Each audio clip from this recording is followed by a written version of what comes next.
Shalom saudara-saudara, salam Daily Wisdom.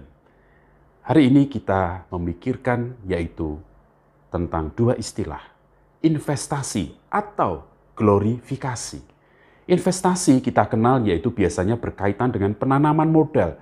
Ketika orang menyerahkan uang, tenaga, pikiran, dia tanamkan ke situ dengan satu tujuan, yaitu aku mendapatkan keuntungan berlipat ganda dan lebih banyak lagi. Jika hal itu tidak terjadi, aku protes. Aku berhak untuk emosi, aku berhak untuk melakukan sesuatu karena aku dirugikan. Investasi.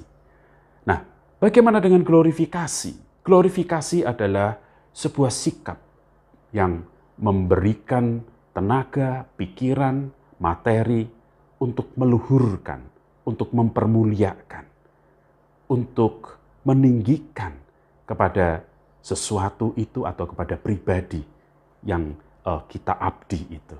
Itulah glorifikasi.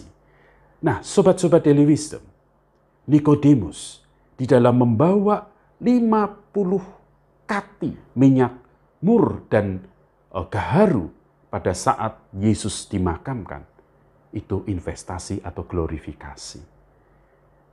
Nah, sobat-sobat Daily Wisdom, kita tahu Nikodemus itu berjumpa dengan Tuhan Yesus di pasal 3 malam-malam hari.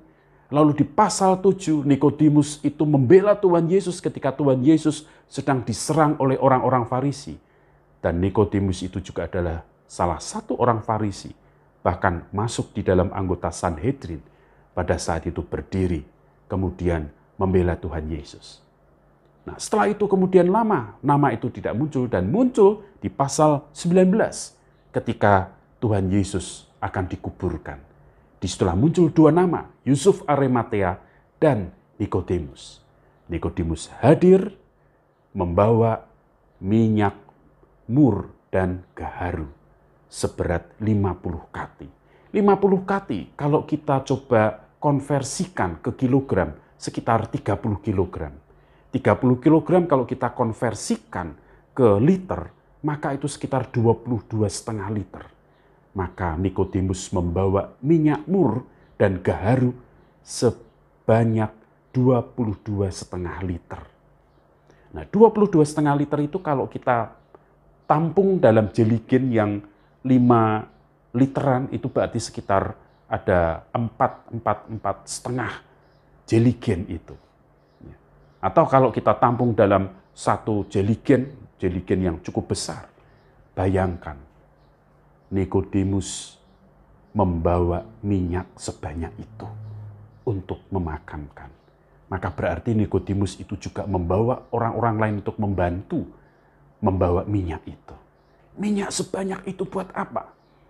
Pada zaman itu memang ada tradisi, yaitu makam yang dikuburkan itu agar tidak bau, maka diminyaki. Ada minyak lain. Tapi pada saat itu khusus kepada Tuhan Yesus, Nikodemus memberikan dengan minyak mur dan gaharu. Minyak yang tidak dipakai pada umumnya orang pada saat itu. Hanya orang-orang tertentu, yaitu kaum bangsawan dan kaum raja. Dia membawa minyak yang biasa dipakai oleh orang-orang khusus itu.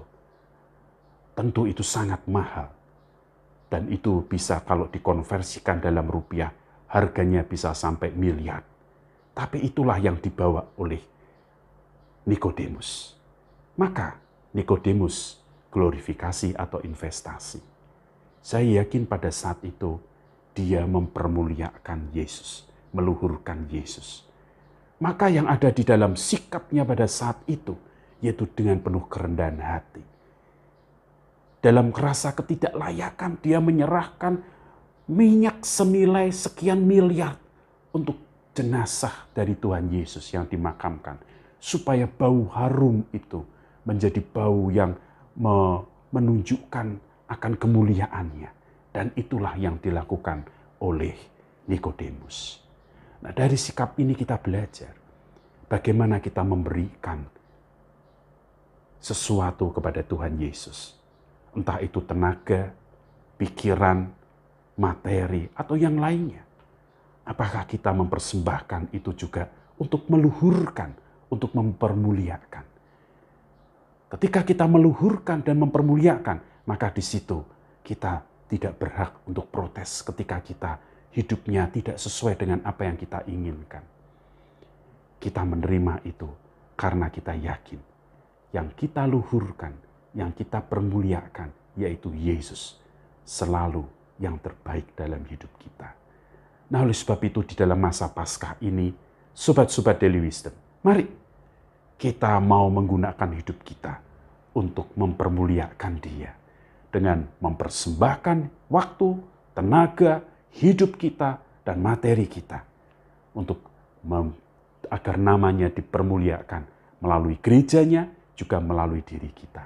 Oleh sebab itu, sobat-sobat Daily Wisdom, mari di dalam masa Paskah ini kita permuliakan nama Dia dengan meluhurkan dan mempermuliakan melalui persembahan-persembahan kita.